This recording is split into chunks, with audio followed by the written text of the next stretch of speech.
GO అలాగే పాలక మండలి ఎందుకు నిర్ణయం తీసుకోలేదు? రైట్ అండి, మనతో మాట్లాడడానికి ఆల్రెడీ మాజీ మంత్రి బెల్లంపల్లి శ్రీనివాస్ గారు కూడా ఫోన్ లైన్ లో సిద్ధంగా ఉన్నారు. Sir continue. నమస్తే అండి శ్రీనివాస్ గారు.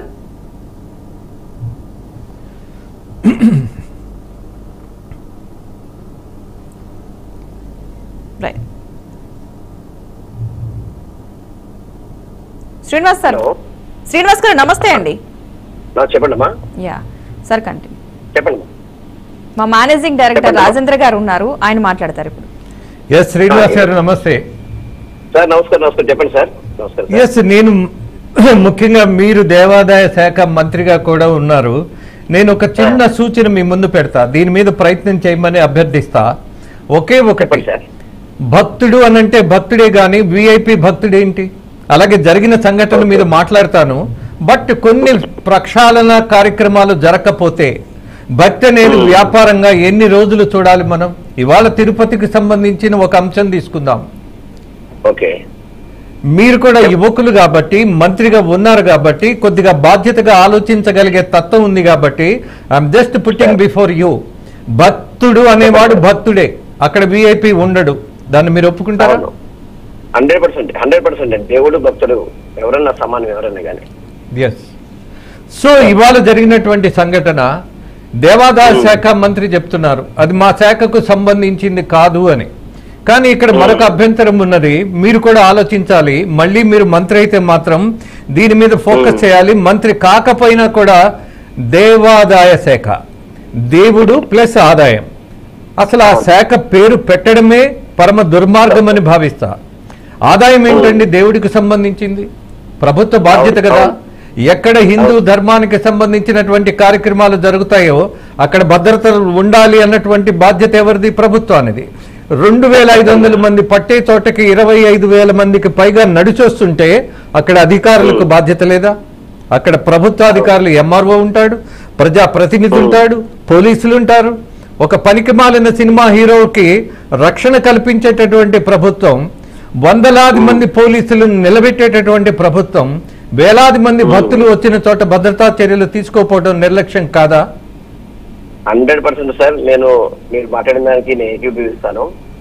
మొట్టమొదటి ఒకటి సార్, ఏదైనా కానీ దేవాలయాల్లో ప్రైవేట్ దేవాలయం కావచ్చు, మన ఎండోమెంట్ సంబంధించిన దేవాలయం కావచ్చు, ఏ స్టేషన్ పరిధిలో ఉంటే ఆ స్టేషన్ లో కార్తీక మాసం సంబంధించి విశేషమైన రోజుల్లో పోలీసు వ్యవస్థ ఈ గుడికి ఎంతమంది వస్తారని అంచనా కూడా వేసుకోవాల్సిన పరిస్థితి ఉందండి. అంటే దేవాదాయ శాఖ పక్కన పెట్టండి, కనీసం పోలీసు వ్యవస్థకి వినపడుతుందండి, పోలీసు వ్యవస్థకి ప్రతిదీ మన ఏదైతే స్టేషన్ పరిధిలో ఉండే దేవాలయాలు, ఎన్ని దేవాలయాలు ఉంటాయి, ఏ దేవాలయానికి ఎంతమంది భక్తులు వస్తారో అంచనా వేసుకొని భద్రత కల్పించాల్సిన బాధ్యత పోలీస్ డిపార్ట్మెంట్ మీద ఉంటుందండి. కావచ్చు, అదేవిధంగా మన దేవాలయానికి సంబంధించిన గుళ్ళు కావచ్చు. ఇప్పుడు బాధ్యత రహితంగా గౌరవ ముఖ్యమంత్రి గారి దగ్గర నుంచి మీరు చెప్పిన మంత్రుల వరకు అందరూ కూడా ఇది ప్రైవేట్ దేవాలయం, మాకు సంబంధం లేదని చెప్పడం అనేది ఇది బాధ్యత రాహిత్యం కూడా ఇది. ఎందుకంటే ఏదైనా ప్రైవేట్ అన్ని కూడా దేవాలయాలు ప్రభుత్వం, అసలు దేవాలయాలు అన్ని ప్రభుత్వం చూడాలంటే జరిగే పని కాదు సార్. ప్రైవేట్ వ్యక్తులు కూడా దేవాలయాలు చేయగలుగుతారు, కానీ ప్రభుత్వం వాళ్ళకి ఫెసిలిటీస్ కల్పించాలా. అలా కల్పించకుండా ఇది దేవాదాయ శాఖకు సంబంధించింది కాదు అని చెప్పని చేతులు దులుపుకోవడం అనేది బాధ్యత రాహిత్యం. దీన్ని పూర్తిగా కూడా మేము ఖండిస్తున్నాం. 100 రూపాయలు ఇది ప్రభుత్వ వైఫల్యమే సార్. దీంట్లో 100% ప్రభుత్వ వైఫల్యమే. ప్రభుత్వ వైఫల్యం వల్లే ఈ తప్పిదం జరిగిందని మాత్రం నేను మీతో గట్టిగానే చెప్పగలుగుతున్నా సార్. నేను ఎస్ శ్రీనివాస్ గారు, మరొక అభ్యర్థన ఉన్నది, మరొక సూచన ఉన్నది. What I want to say, ఇవాళ ముఖ్యమంత్రి డిప్యూటీ సీఎం దిగ్భ్రాంతి చెందాము, బాధతోటి ఇవాళ ప్రజలు చూస్తున్నటువంటి విషయాన్ని మేము చాలా సీరియస్ గా తీసుకొని కొన్ని పటిష్టమైనటువంటి చర్యలు తీసుకుంటాం ఇందులో, అలాగే నష్టపరిహారం ఇస్తామంటున్నారు. నష్టపరిహారంతో పోయిన ప్రాణాలు తిరిగి రావు. ఒకటి తిరిగి రావండి. జరిగిన సంఘటన మళ్ళీ రిపీట్ కాకూడదు అనంటే ఇవాళ దేవాదాయ శాఖ మంత్రిగా ఉన్నటువంటి ఆనం రామనారాయణ రెడ్డి గారు చెప్పినట్టుగా కాకుండా, అది మీ శాఖకు సంబంధించింది అయినా కాకపోయినా భక్తికి సంబంధించిన ఏ కార్యక్రమం జరుగుతున్నా సరే నజరు ఉండాలి. అక్కడ స్థానికమైనటువంటి ప్రజాప్రతినిధికి అక్కడ ఉన్నటువంటి కల్చర్ తెలీదా? అక్కడ తొలి ఏకాదశి సందర్భంగా ఆ ప్రాంతంలో భక్తులు కిక్కిరిసి దేవాలయాల్లో చిన్న చిన్న టెంపుల్ దగ్గర కూడా క్యూలో నిలబడతారు. ఆ విషయం తెలుసు కదా.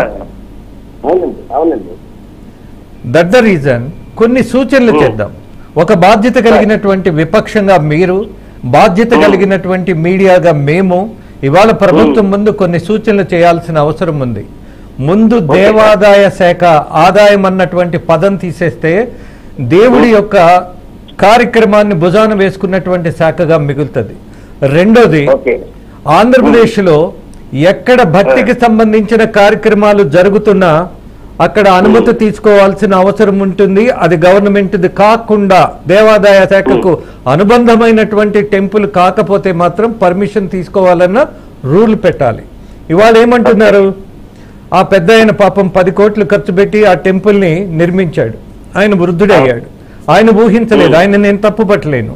కానీ ప్రభుత్వానికి బాధ్యత ఉంది కదా. మరి ఆ బాధ్యత ఉన్నటువంటి దాన్ని ఇవాళ మనం ప్రశ్నిస్తున్నప్పుడు రేపు తీసుకోబోయే చర్యల్లో మీరు కొన్ని సూచనలు ఇవ్వాలి అని నేను భావిస్తున్నా.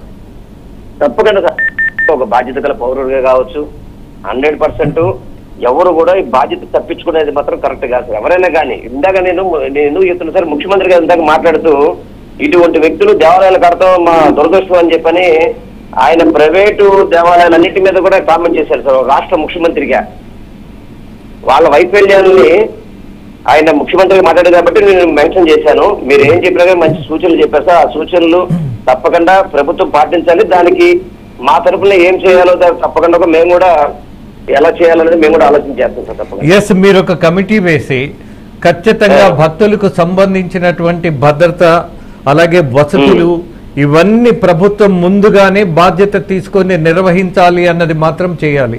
ఎందుకంటే శ్రీనివాస్ గారు, ఒక సినిమా రిలీజ్ అయితే పోలీసులే స్వచ్ఛందంగా వెళ్ళి అక్కడ అన్ని ఆర్గనైజ్ చేస్తారు కదా. ఇంతమంది భక్తులు మొక్కుకొని దేవుడి దగ్గరికి వచ్చి మరణిస్తే ఆ మరణం కూడా ఎంత విషాదకరం, ఎంత దారుణం. ఇది జరగకూడదు అనంటే ప్రభుత్వం తీసుకోబోయే జాగ్రత్తల మీద మీరు ఒక చిన్న కమిటీ వేసి కొన్ని సూచనలు ఇస్తే కూడా ఒక బాధ్యత కలిగిన విపక్షంగా మిగులుతారన్నది నా భావన.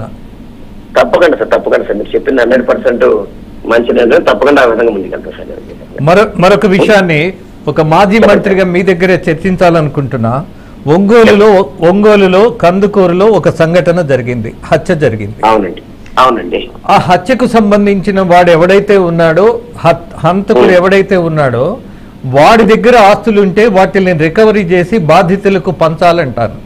హత్య జరిగిన ప్రతి చోట ప్రభుత్వ ఆస్తులను పంచేస్తాము అనంటే హత్యలకు ఇంకా బాధ్యత తీసుకునేది ఎవరు? హ్యాపీగా ఇవాళ హత్యలే జరుగుతాయి. బికాజ్ ప్రభుత్వం ఇలానే ఇచ్చేటటువంటి పరిస్థితి ఉంటే వణికిపోయింది ప్రభుత్వం, కూటమి ప్రభుత్వం అన్నటువంటి వ్యాఖ్య ఈ చర్యకు కారణమేమో అని అనిపిస్తుంది. అదే సార్, ఇప్పుడు జనరల్గా ఈ ఘటనలు జరగకుండా చూసుకోవాల్సిన బాధ్యత కూడా ప్రభుత్వం మీద ఉంటుంది. మీరు చెప్పింది కూడా మంచి సూచన. తప్పకుండా ఇవన్నీ కూడా ప్రభుత్వాలు పాటిస్తే బాగుంటుందని నేను మీతో తెలియపరచుకుంటాను సార్. ఎస్ శ్రీనివాస్ గారు, చివరిగా ఒకే ఒక ప్రశ్నతో ముగిస్తా. ఇవాళ భక్తులు భద్రతా వైఫల్యం వల్ల మరణించారు. మళ్ళీ కంపేర్ చేస్తున్నా, ఒక దుర్మార్గుడు కారుతో గుద్దించి మరీ చంపిన చోట లక్షలు ఇచ్చారు. అవును. ఇక్కడ భక్తులు భక్తిభావంతో దేవాలయానికి వచ్చి చనిపోయారు. అవునండి. మరి వీళ్ళకి ఎంత ఇస్తారు సార్? తప్పకుండా కుటుంబాన్ని ఆదుకోవాల్సిన బాధ్యత ప్రభుత్వం మీద. ఎందుకంటే సార్ ఇది మామూలుగా ఏదో దేవాలయానికి వస్తే వెళ్ళారో వాళ్ళు పాపం ఇంటికి మంచి జరగాలలో, వాళ్ళ కుటుంబానికి మంచి జరగాలలో దేవుణ్ణి వేడుకుందాం అని చెప్పి ఉద్దేశంతో వెళ్తారు. అటువంటిది అక్కడికి వెళ్ళిన వ్యక్తులు తిరిగి రాలేదంటే ఆ కుటుంబం ఏ విధంగా బాధపడుతుంది, వీళ్ళ మీద ఎలా ఆధారపడిందో చూసుకోవాలి.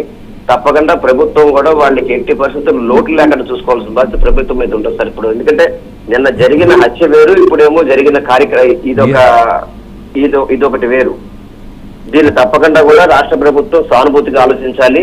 తప్పకుండా వాళ్ళకి నష్టపరిహారం ఇవ్వాలి. ఇది మళ్ళీ జీవితంలో మళ్ళీ ఎప్పుడు కూడా పునరావృతం కాకుండా ఉండాలని మాత్రం మీ ద్వారా నేను మనస్ఫూర్తిగా కోరుకుంటాను. ఎస్ శ్రీనివాస్ గారు, బాధ్యత తీసుకున్నటువంటి ప్రభుత్వం జాగ్రత్తలు తీసుకోవాలన్నది ప్రాథమికమైనటువంటి విషయం. ఫ్యూచర్లో ఎలాంటి సూచనలు మీరు ఇస్తారో అలాగే మీడియా ఇస్తుందో వాటిని ప్రభుత్వం కూడా సొంతగా ఆలోచించి ఒక కమిటీ వేసి ఈ సంఘటనలు రిపీట్ అవ్వకుండా, దట్టు అక్కడ జరిగింది వినోద కార్యక్రమం కాదు, ఏదో సినిమాకు అవును. వచ్చినటువంటి పిచ్చి జనం కాదు, భక్తులు. ఒక భక్తి భావంతో టెంపుల్కి వస్తే మరణిస్తే ఇంకేం చెప్పాలి? ప్రభుత్వ బాధ్యత ఉందా లేదా అన్న చర్చే లేదు, ప్రభుత్వ బాధ్యతే. రెండోది మీరు అన్నట్టుగా అతనెవరో ఒక టెంపుల్ కట్టేస్తే, అతనెవరో ఒక చిన్న టెంపుల్ కట్టేస్తే అక్కడ కేవలం 2,000 మందికే వసతులు ఉంటే 25,000 మందికి పైగా వస్తే మా బాధ్యత ఏమున్నది అన్నట్టు మాట్లాడడం అనేది ఏ ప్రభుత్వమైనా అది తప్పు. అంతే sir, correct sir. Yes, thank you Srinivas garu. Right, thank you అండి శ్రీనివాస్ గారు. సార్ ఇక్కడ ఒకటి, ప్రైవేటు ఆలయాలు ప్రభుత్వ